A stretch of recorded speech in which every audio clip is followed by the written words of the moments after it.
안녕하세요. 지난주 하나바이블 9가 준비하시는 하나님이라는 제목으로 여호와 이레의 하나님을 믿고 하나님은 나보다 앞서 준비하시고 일하심을 알고 말씀을 확신하는 행함을 배웠습니다.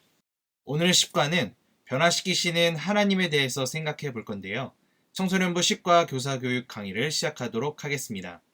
학생용 교재 28페이지와 교사용 교재 84페이지를 참고해 주세요. 10과 변화시키시는 하나님은 창세기 32장 24절에서 32절 말씀을 배우게 됩니다. 외울 말씀은 창세기 32장 28절인데요. 그가 이르되 내 이름을 다시는 야곱이라 부를 것이 아니요 이스라엘이라 부를 것이니 이는 내가 하나님과 및 사람들과 겨루어 이겼음이니라. 아멘. 10과를 통해 내 삶을 변화시키시는 분이 하나님이심을 믿고 내 삶의 변화를 막는 요소가 무엇인지 알게 됩니다. 변화된 삶을 살기 위해 무엇을 행해야 하는지를 배우는 10과를 지금부터 함께 하시죠. 이번 주 선행학습은 변화시키시는 하나님에 대해서 함께 생각해 볼 건데요. 야곱에게 새로 주신 이스라엘의 의미에 대해서 구체적으로 살펴봅니다. 내가 하나님과 겨루었다 뜻인 이 이스라엘의 의미는 야곱이 겨루었던 것이 하나님이라는 겁니다. 야곱은 하나님을 의지하는 것이 나의 문제를 해결하는 방법임을 배우게 되었습니다. 하나님을 붙잡고 의지하였더니 더 이상 에서를 두려워하지 않게 된 거죠.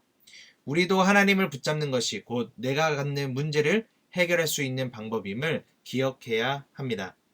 그래서 오늘의 키워드는 변화, 신뢰입니다. 오늘 성경 공부의 학습 포인트로 야곱에서 이스라엘로 이름을 바꿔주시며 새로운 삶으로 변화시키신 하나님을 알게 하는 것이죠. 이제 에베인의 주중신앙 점검사항을 확인하고 우리 삶을 여기까지 인도해 주신 에베네셀의 하나님이 지금도 임마누엘로 함께 하시고 앞으로 여호와 이레로 예비하시고 인도하실 것을 다시 한번 고백하며 공가를 시작했으면 좋겠습니다. 본격적으로 성경 공부를 하기에 앞서 오늘 들은 말씀을 단어나 문장으로 정리하여 서로 발표해 봅니다. 그리고 나서 숲을 만나다로 넘어가겠는데요. 10과 전체적인 그림을 그려보겠습니다. 야곱의 이름 뜻은 무엇인가요? 하나님이 야곱에게 주신 새로운 이름 이스라엘의 뜻은 무엇인가요? 먼저 야곱의 이름의 뜻은 속이는 자, 발꿈치를 잡는다, 경쟁과 투쟁하는 성향을 나타내고 계산이 빠르며 약삭 빠르다라는 의미로도 해석 가능하게 됩니다. 그렇다면 이스라엘 이름의 뜻은 무엇일까요? 하나님과 겨루어 이김, 천사와 씨름하여 이긴 후 받은 이름으로 이스라엘 족속, 이스라엘 자손의 기원이 됩니다. 천사와 씨름에서 겨루어 이긴 야곱에게 새로운 이름을 부여하셨습니다. 이에 야곱은 그 장소를 분이엘, 하나님의 얼굴이라고 명명합니다. 그가 만나 밤새워 씨름한 그분이 바로 하나님이시라는 의미입니다. 그동안 사람을 붙잡고 의지하던 야곱이 이제는 하나님을 붙잡고 의지하는 사람으로 바뀌었습니다. 하나님 나라의 약속을 이어가시기 위해 야곱을 변화시키신 거죠. 그럼 이제 그 변화시키시는 하나님에 대해 구체적으로 알아보도록 하겠습니다. 먼저 나무를 보다 영상을 통해 말씀을 현실에 적용해 보겠는데요. 처음 지음받은 원형의 모습으로 되돌아오는 것이 회복이죠. 하나님을 만난 그 첫사랑의 따뜻함을 회복하여 변화된 나를 기대해 보는 겁니다. 우리는 어제보다 더 나은 사람이 되고 싶은 마음이 있어요. 그러나 마음과 달리 쉽게 바뀌지 않는 나를 보게 됩니다. 그렇다면 우리는 어떻게 변화할 수 있을까요? 바로 하나님을 만나야만 가능하다는 거예요. 늘 화가 나는 마음을 바꿀 수 있는 분, 누군가를 시기하는 마음을 바꿀 수 있는 유일한 분이 바로 하나님뿐임을 기억해야 합니다. 결국 하나님만이 나를 온전히 변화시켜 주심을 짚어주는 것이 이 학습의 포인트입니다. 이제 열매를 맺다 질문을 통해 변화시키시는 하나님에 대해 좀 더 깊이 생각해 보겠습니다. 10과 해설을 읽어볼게요. 10과는 야복 강가에서 하나님을 붙잡은 야곱 이야기입니다. 아브라함 언약은 계약 당사자 둘 사이의 조건적 성격이 아닌 일방적으로 주신 하나님의 언약입니다. 무조건적 은혜를 강조하는데요.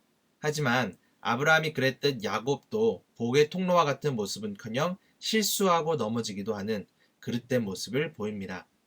그럴 때마다 하나님이 개입하셔서 더 큰 은혜를 부으시며 그들을 빚어가십니다. 열방을 향한 하나님의 언약은 아브라함으로 하여금 큰 민족을 이루게 하시고 궁극적으로 예수 그리스도를 향하게 하십니다. 이러한 관점에서 볼 때 하나님은 야곱을 자기 자신을 의지하고 붙잡는 자가 아닌 하나님을 붙잡는 사람으로 변화시키십니다. 하나님은 야곱이라는 이름을 이스라엘 이렇게 바꾸시고 그가 변화되어야 할 모습을 알게 하셨습니다. 야곱을 이스라엘로 바꿔주시고 하나님을 붙잡는 사람으로 변화시켜 주셨듯이 하나님은 우리 모두를 변화시킬 수 있는 분임을 가르쳐야 합니다.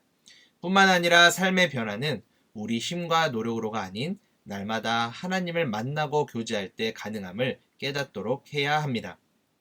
첫 번째 질문 함께 나누어 볼게요. 하나님이 야곱에게 이름을 물으신 까닭은 무엇일까요?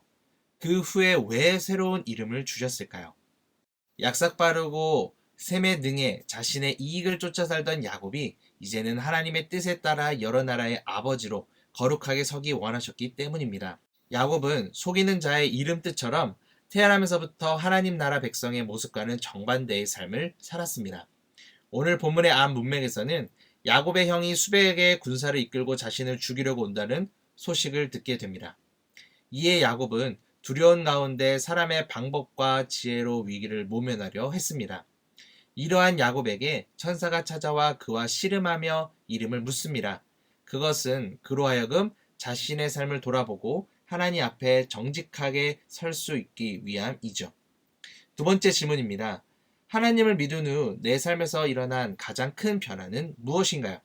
만약 여전히 변화가 없다면 그 이유는 무엇이라고 생각하나요? 하나님을 안다고 하더라도 삶의 변화까지 이어지기란 결코 쉽지 않죠.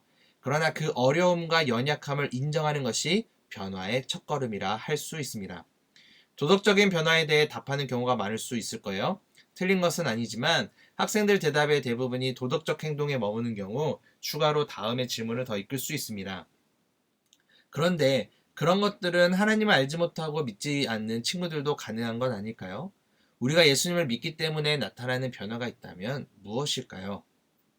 변화가 없는 이유를 다음과 같이 생각해 볼 수도 있습니다. 새롭게 얻은 생명의 가치를 바르게 이해하지 못해서, 또 삶을 어떻게 살아야 하는지에 대한 명확한 해답을 알지 못해서. 자, 그렇다면 변화시키시는 하나님을 신뢰하기 위해서 내가 버려야 할 모습은 무엇일까요? 교만, 게으름, 나태함, 험담, 의심 등으로 대답할 거예요. 그리스도인이라는 이름, 새로운 이름을 부여받았다면 그 이름에 합당한 삶을 살기 위해 애쓰는 것은 마땅한 일임을 기억해야 합니다. 예수님의 십자가 희생으로 얻은 그리스도인이라는 이름의 가치와 무게를 기억하고 이 땅에서 그리스도인답게 살아가기 위해 내가 버려야 할 모습을 고민하고 실천합니다. 나의 연약한 모습을 다 내려놓고 삶을 변화시켜 주실 하나님을 신뢰하도록 기도해야 합니다. 추가 질문입니다. 여전히 하나님이 아닌 세상의 복을 갈망하지는 않나요? 내가 포기하기 가장 어려운 부분이 무엇인지 생각해보고 어떻게 변화되길 원하는지 서로 나누어 봅시다.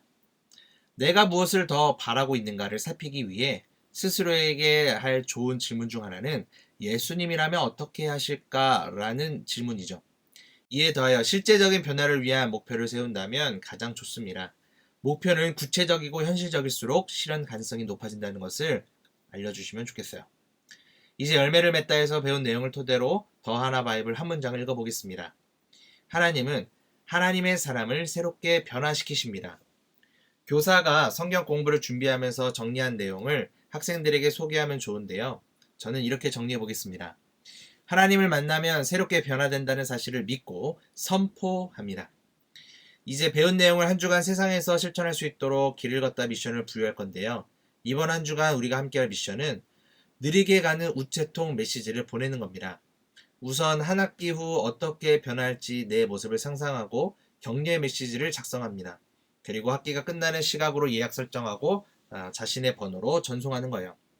혹 예약 발송이 되지 않는다면 선생님이 그 메시지를 대신 보내줄 수도 있습니다. 추가 미션을 부여할 수도 있는데요.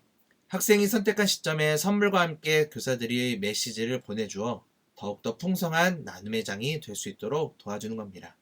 예배 시간에 소개해줘도 되겠죠? 이제 선생님들의 주중 신앙생활을 돕는 팁을 소개하겠습니다. 입학과 개학, 새로운 환경과 친구들, 모든 것이 낯설게 느껴질 수 있는 시기예요. 학업의 압박과 선의의 경쟁이 부담으로 다가오기도 하죠. 계획이 작심삼일이 되고 심적으로 위축되어 포기하고 싶은 마음이 들기도 할 겁니다. 이러한 때에 우리를 도우시고 변화시키시는 하나님이 항상 곁에 함께 계심을 알려주도록 합니다. 주중에 깜짝 선물을 통해 학생들의 신앙생활이 흐트러지지 않도록 격려해 주세요. 이로써 십과 변화시키시는 하나님 내용을 살펴보았는데요. 함께 기도하고 마치도록 하겠습니다. 새롭게 변화시키시는 하나님, 우리는 정말 변화하고 싶습니다. 하나님을 인격적으로 만나고 하나님 뜻을 알아 이 세상에서 올바로 살고 싶습니다. 그러나 아직 우리에게 연약한 부분이 있습니다. 우리를 변화시키셔서 인생길 가운데 오직 하나님만을 높이게 해주세요.